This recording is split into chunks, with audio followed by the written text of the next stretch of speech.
Okay, so on this slide, different course offerings for L students are highlighted on this slide. One of the course offerings is SciOp Language Lab. You can also have SciOp Language Lab for SIFE students.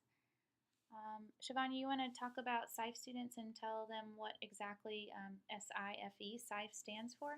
Sure. SIFE stands for Students with Interrupted Formal Education. It basically means that it's a student in your school who may have not attended school consistently for several months or several years. There's a gap in their learning experience. Okay, thank you. There are also English language development, which are referred to as ELD. Um, we have SciOp content area courses, and we also have ESL English 1, 2, 3, and 4, and regular English. Correct. Okay. And the next slides we're going to go into more detail about all of these different course offerings for our L students. All right, so we're going to start out with talking about the SciOp Language Lab and the efficient use of this lab. Bullet number 1 states that we need to ensure this class is being used to provide extra support in the content area classes. Teachers of SciOp Language Lab would work from basic standards of content area classes and support student understanding of what is being taught in the content. And I think, Morgan, you'll find that sometimes the language lab varies by school based on the needs of the students in that school. You may have a school with a large population of L's, and they may be, a considerable number of novice students or newcomers, and the lab might be used for a different purpose, like to help them with some of the basic language that they need, the survival language, if you will, as they come into a new country. Things, information, conversation, opportunities to practice the use of language, which may not be given to them in other courses throughout the day. Yeah, so it sounds like SciOp Language Lab is a perfect opportunity to provide these resources or this curriculum to us to L's when in a regular mainstream class they might not have the time to do the foundational skills. Also, could this course be offered for a more advanced ESL student? Absolutely. There are different levels of the language lab. There's a novice level, an intermediate level, and an advanced level.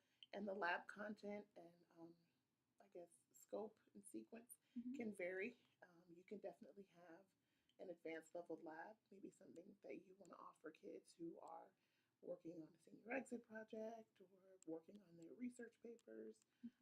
It could be really designed to meet the needs of the kids, very intentional and customized.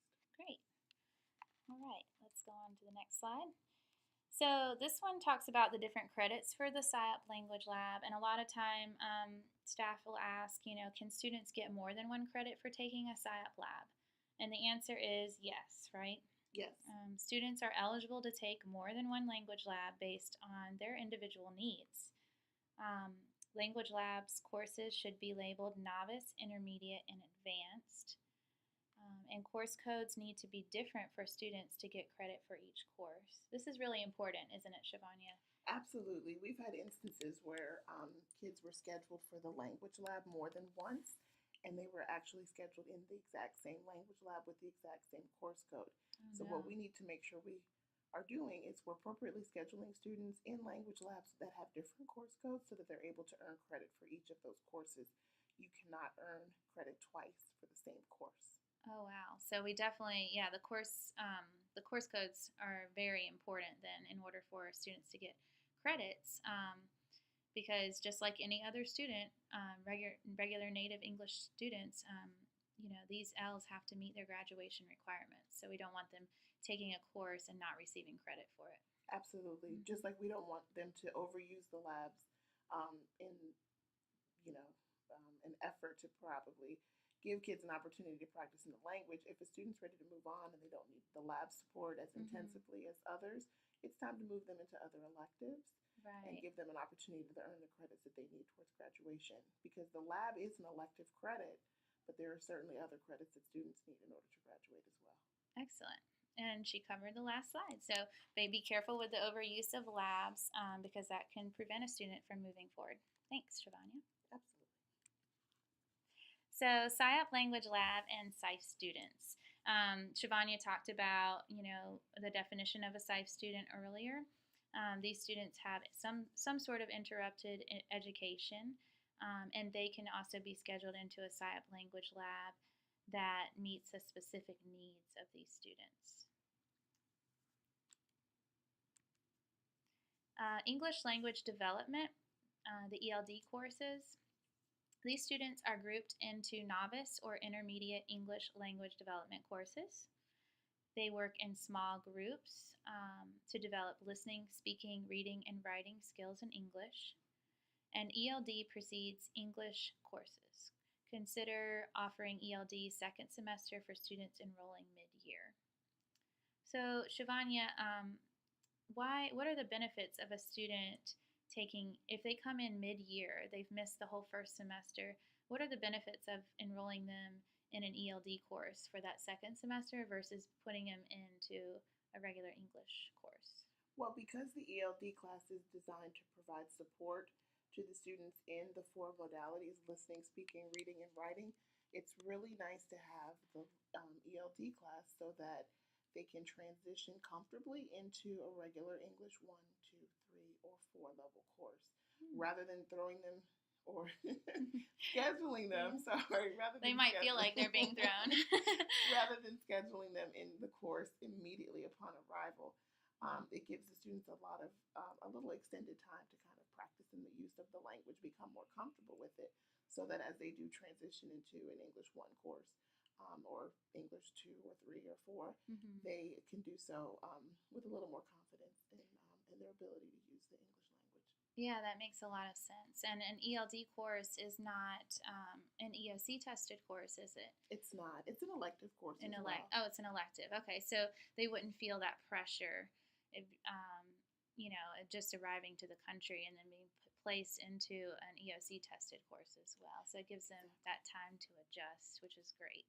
Absolutely. All right, thank you. You're welcome. This slide talks about the SciOp courses. So SciOp classes should be offered whenever possible in the content areas, especially in EOC classes. If you, we have like an example here. So at your school, if you have, just for example, if you have 14 L students in biology, there may be 2 SciOp biology classes offered with 7 students in each class with their native English speaking peers. I think it's really important to emphasize the need to have native English speaking peer role models in the classroom along with your L, so that you're giving the kids an opportunity to interact with their peers, use the language, practice in the use of the language. Sometimes it's nice to have a sheltered course where all of your students are L's. The disadvantage by doing that is that you don't have the native English speaking peer role models in that type of course. So just some things to consider as you're preparing your course offerings for the upcoming school year. Definitely. Thank you. You're welcome. Okay, so now moving into the ESL English 1, 2, 3, and 4 or regular English course. So students are placed in English classes according to their proficiency levels, which may be novice, intermediate, or advanced. Novice and or intermediate LEP students can be scheduled in ESL English. The intermediate and advanced students can be scheduled into regular, honors, or AP English classes. So it's important to remember, I think, a lot of times, when a student arrives from a country and they speak another language, it's important to consider them for the regular honors or AP, depending on their proficiency scores and their education in their first language. Absolutely. Okay. Utilize teachers who are trained in working with L's for teaching intermediate and advanced LAP students in regular honors and AP English classes. So why is it important to maybe have a teacher that's trained in working with L's if they're taking an honors class, for example? Certainly. I think we want to just make sure that the teachers are really familiar with the needs of L's regardless of their proficiency level. We want to make sure we have someone who's L friendly, who can understand when the right time is to make appropriate accommodations or modifications to instruction. Mm-hmm. Sometimes outside of the ESL classroom, teachers can struggle with knowing when to make those changes and to Mm-hmm. know what's right. So someone who has some experience or some training in working with L's is ideal for that Definitely. reason. Thank you. All right, and now on to considerations for electives. Students should be placed in electives that are something they are interested in, right? For sure. Yes, we all learn better if we are interested in a subject. So, just like any other student, your L students should be asked, what are you interested in? What would you like to take? Mm-hmm. And it's suited to their English language proficiency levels. So, when scheduling students for electives, you can also consider sheltered instruction trained teachers for the elective courses.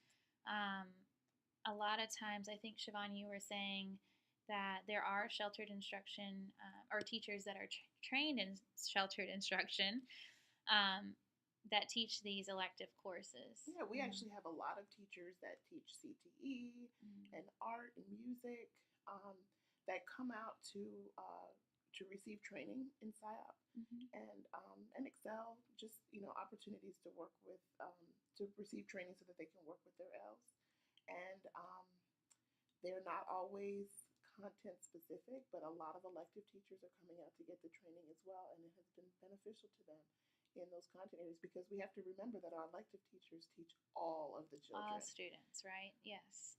That's wonderful that they're getting the training that they need for that. Mm-hmm. And then the last bullet says schedule L students as any other students on a case by case basis. So now we're going to talk a little bit about staffing considerations when scheduling L students. You want to choose staff who may have who have previous experience working with L students. And so some questions that you might want to ask is, how can you best utilize your sheltered instruction trained teachers in your school? And are teachers highly qualified for the course being taught? And I think you're going to go on in a couple of slides to explain what that means, being highly qualified for the course being Yeah, taught. Right? the highly qualified is definitely an important question for administrators, especially to be asking about their teachers, and we're definitely going to go into that in more detail in a later slide. All right. Are there enough sections to put L students in classes to ensure they are in cohort to graduate? And once number of class sections for a particular course are determined, will Ls be dispersed across all sections, or will you group them into particular sections? I think those are important questions to ask, Morgan, especially because we want to consider the needs of the students, but we also want to consider the needs of the teachers. Some of our teachers can be a little intimidated by a large group of L's in their classroom if they're clustered and they're not really sure what to do to meet their needs. So that could work. So dispersing dispersing the students across all sections could actually be beneficial so that there's an equal number, shared responsibility in teaching our L's. Right. Having students clustered in small cohorts in content-specific classes also can be beneficial to the students as well as to the teachers, especially because they might be able to provide a little more support and also might be able to change the pace at which they're delivering instruction so that the needs of the L's are being met as well. Definitely. I mean, and you said it perfectly. It's what's best for the students, where they're coming from and what their needs are, and then also the staff and whether they're trained and how comfortable they are with having a clustered group of L's or not. Mm-hmm. So that's perfect. The use of the ESL teachers, you want to utilize teachers who are highly qualified to ensure teachers do not teach courses they are not qualified to teach. So this is where we come back to the HQ, highly qualified. And I think, Siobhan, you could probably share a little bit more about the highly qualified. But an ESL teacher who is not highly qualified in a subject may co-teach with a content area teacher. But Shivanya, they're not allowed, if they're not highly qualified, then they are not. They cannot serve as teacher of record.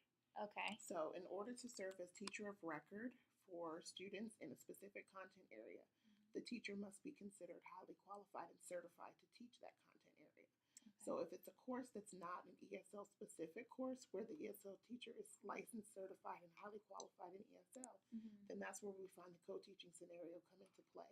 Okay. For example, if you have an ESL teacher who's also teaching ESL English does have an ESL prefix. However, it is still an English level class, Mm-hmm. an English language arts class where they're receiving credit Credits. for English 1, 2, 3, or 4. And in such cases, they need to be highly qualified and certified, duly certified in ESL and English language arts in order to serve as teacher of record for the English portion of the course where they're receiving English credit. Okay. All right. So ESL teachers that are not highly qualified, they can teach the elective courses. They can teach ELD, language, SciAp Language Lab, or if they're highly qualified in another area, they could possibly teach that course. But I think it's very important for staff, especially administrators, to look at the highly qualified requirements when deciding on which teachers will teach what courses. Right. Absolutely, and vice versa. We would never have a science teacher teaching an ESL class Right. if he or she were not highly qualified and certified to teach ESL. So we don't use our ESL teachers to teach any of the content-specific classes without them also being highly qualified and certified in that area. Great, thank you. And if you want more information about the role of the ESL teacher, we have Module 7, which is all about the role of ESL teacher. So you can kind of look into that one if you are interested. All right, so collaboration and scheduling. During scheduling, you always want to ensure to collaborate with key stakeholders, definitely the master scheduler, counselor or counselors, and then most importantly, your L committee. Your L committee can provide the LEP data and recommendations that you'll need to place the students in the right place, in the right courses. Absolutely. Mm-hmm. And here we have this beautiful graphic to show how you can collaborate. You can collaborate with many different people, and these are just some of the key stakeholders in your school. And definitely always keep in mind you want to include the students as well. All right, so now we're at the end of Module 2. I have provided some check for understanding questions here just for your use. You can run through these. If you feel free to go back and review the presentation as many times as you want to answer the questions that I've provided. There are actually 2 slides. And feel free to contact us at the L Services Department if you have any other questions or concerns. We're always open to answer questions and to help out in any way we can. All right. All right. Have a great day. Thank you. Bye-bye.